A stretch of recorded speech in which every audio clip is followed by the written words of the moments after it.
Hello and welcome to my channel, back to my channel, and today I'm going to get into some interesting stuff, and it's going to be interesting. And here we go, and let's see about the woman who got banned from a charity shop for apparently complaining after she was overcharged or being overcharged while buying clothes for the homeless or things for the homeless in a different county. Causing trouble, please. Here's me causing trouble, buying socks, hats, and gloves for the homeless. I spend hundreds of dollars a month here. Never ask for a discount. Is there a store policy that says you can only purchase from your charity shop if you live in a certain area? Was not happy that she was buying items for people in a different county. She was. Now this is Marky. He runs a channel. He's very nice and enjoyable. He puts out some very good content. He's a decent young sort, but he's been doing it for years. I'm not a big fan of the tattoos on his arm. They make no sense to me, but that's life. Buying clothes for the homeless, and before this video obviously started, there seems to have been a problem with that. Now we do get some extra bits of context as this video is playing through. We can see some text on screen saying here, the female manager doesn't like that I donate what I purchase here to the homeless in the next county over. She'll do things like double prices just for me on items I buy in bulk like used socks and gloves. This has been happening for years, but this is the first time trying to speak with the owner. Yes, this man that we see Jessica talking to throughout this video is the owner, and it was a different member of staff, the manager, who seemingly has a problem with the fact that Jessica is buying clothes for the homeless in a different county. I have so many stories of her doing this to me, but I'll tell you the first one. I think it was December 2021. I had lost my house in December 2020 and was lucky enough to have a neighbor that let me stay in their RV, me and my son, so we wouldn't be on the streets. And I was shopping for my boyfriend at the time for a Christmas present, and I found a cookbook, and he loved to cook, and it was a White Castle cookbook. So I thought, oh, this is fun and weird and quirky, and their books are 50 cents. And so I brought it up to the register, and she wasn't even running the register, but what she would do when she sees me checking out is she'll hover.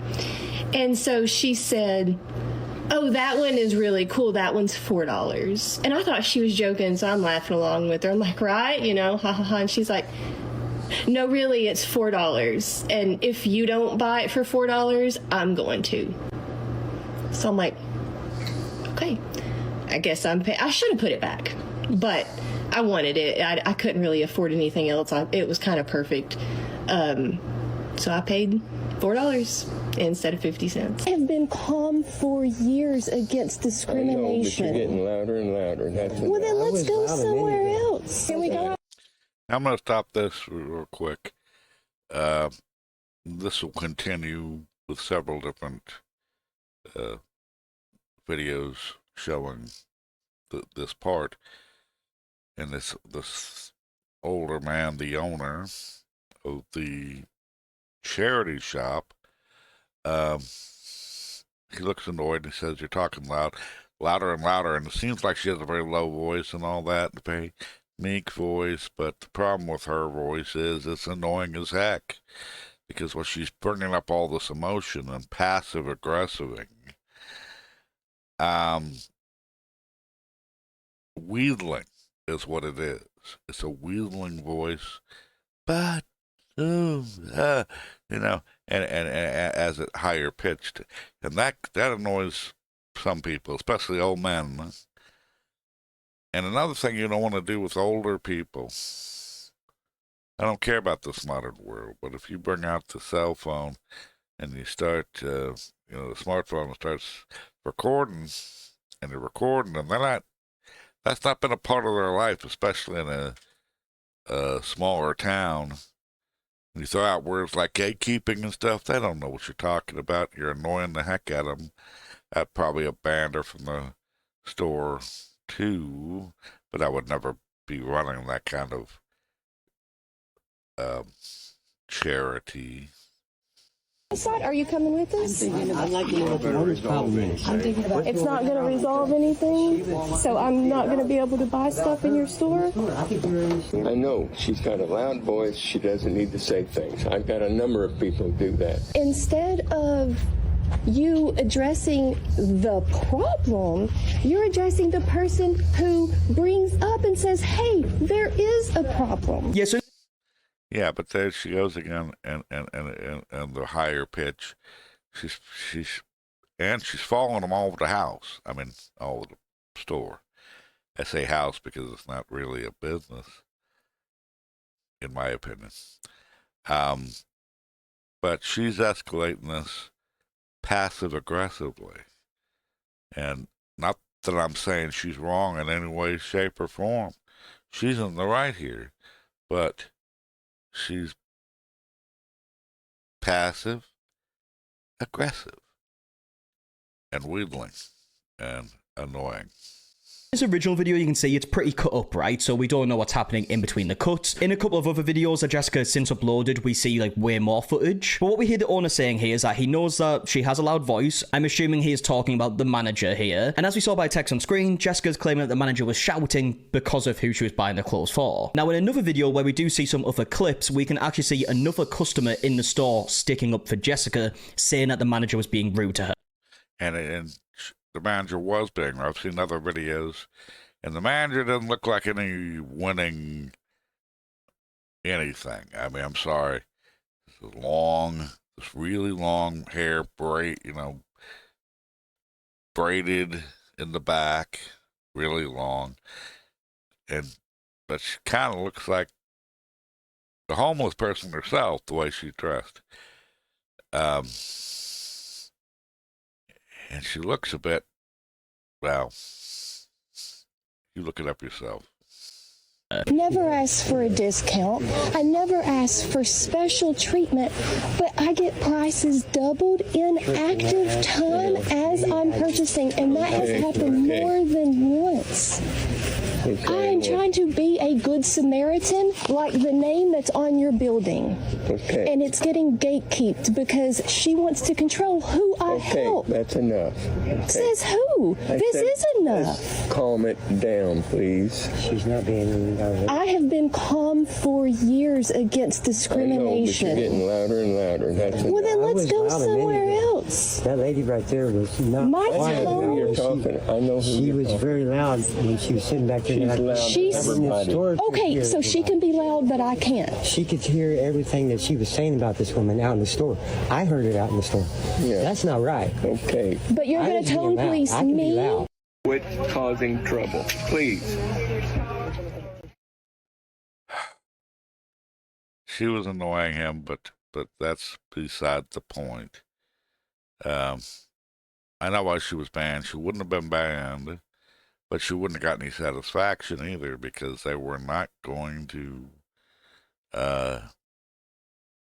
stand up for her, because it's not really a legitimate business, and I'm going to tell you why right now. People keep saying this place is associated with a ministry or connected to a charity. But when you actually look for the charity, the ministry, the church, the nonprofit, nothing shows up. No filings, no 501c, no church name, no mission statement, no public leadership, nothing. Real charity thrift stores always identify the parent organization, the Salvation Army, St. Vincent de Paul, Habitat Restore, Wayside Christian Mission here in Louisville, Kentucky. That's the entire point. The store is an extension of the known charity. The Good Samaritan shop doesn't list any organization at all. Then there's the problem of it when you look at how the store operates. Apparently, cash only, no receipts, no donation forms. That's not how a ministry or nonprofit works. Churches and charities are required to keep records, issue receipts, and show where donations go. A cash-only, no receipt setup has none of that accountability. And if donors are giving items thinking it's a charity, what receipt are they getting for tax purposes? The answer is none, because the structure to provide one doesn't exist. Now, if you search online, you'll find old directory listings saying the shop was started by Barton County Ministerial Alliance and used to run a food pantry, distributing USDA commodities and give senior food boxes. But here's the thing. Those listings are old. They've been scraped from outdated directories, and there's no evidence that any of those services exist today. The shop for sure doesn't do that. There's also no evidence that the Ministerial Alliance itself is an active legal entity. No filings, no website, no public presence. It looks like a loose coalition of local pastors years ago, not a registered charity. So what that means is a bunch of ministers got together for breakfast at IHOP and discussed what they wanted to do and decide to run a little charity shop and maybe do this and work together. But that's long ago defunct. Putting all this together, the most likely story is that years ago, that minister-pastor alliance helped start a food pantry and thrift hybrid store. Over time, the pantry side faded away, the senior boxes faded away, the helping other charities like battered women and homeless people, that faded away. The church stepped back. All the churches stepped back. The ministers broke up their little coalition, and this thrift store kept going privately. The name stayed, the charitable aura stayed, but the charity itself did not. And that brings us to the present. The owner hasn't made a statement. No church has spoken up, or churches. No charity has clarified anything, and that silence is telling. Real charities respond immediately when their mission is questioned. Private businesses stay quiet and hope the story dies down. The silence here isn't neutral, it's structural. It suggests there is no ministry or charity to speak up, because none is actually involved anymore, and hasn't been for a long time. It was never an official charity. It was a coalition of some pastors who wanted to do a good thing, and that died off over time, or people moved on and did other things and did their own official charities. Now, this isn't about attacking a small business. It's about clarity. If a shop uses charitable language, accepts donated goods, and presents itself as community service, people deserve to know who actually runs it, where donations goes, and what the mission is.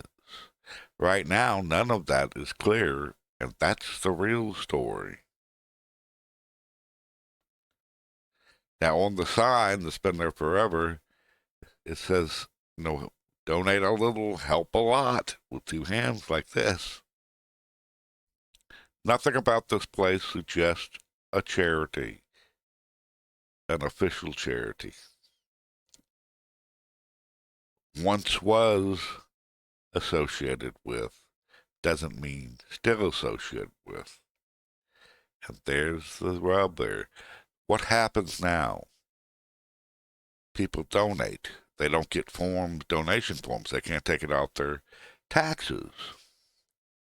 You donate things, the best of the donations, they keep. The money isn't tracked. And the only place that any donations that are actually given are going to be on the owner's own tax return, because he's not a charity, he's not a nonprofit. He doesn't have a business license for this specific things or any of this. So that's why I think he's quiet. That's why they shut down the Facebook. That's why they hope in his diet it'll go away. The story will die off, because he's continuing a business, a charity that has not been a charity for years. And in fact, one of the old scrapped articles, or one of the old scrap listings I found, listed this place as a homeless shelter, or someone who could, or a business who could help you if you were homeless. And that shows us everything. The woman came up to buy in bulk, and she was wanting to give all these gloves and winter-related things to the homeless in a different county, and the woman said, no, and started charging her more and saying, no, I'm not going to say this and that. Well, that tells me this place has not been a homeless designated business for many years. And they have no interest in it or no knowledge of it. Otherwise, they wouldn't be doing this at all. And a real charity shop, even if it was local only, it needs to say local only, but charity shops love to have their merchandise moved. Love the money so they can give it to the charity. That's the entire point.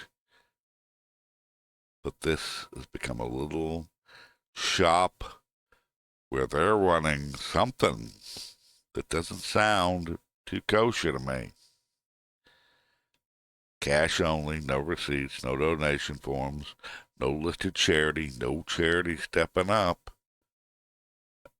And and nobody's saying anything from that side. That tells me they want the story to go away so they can go back to doing business without being looked into.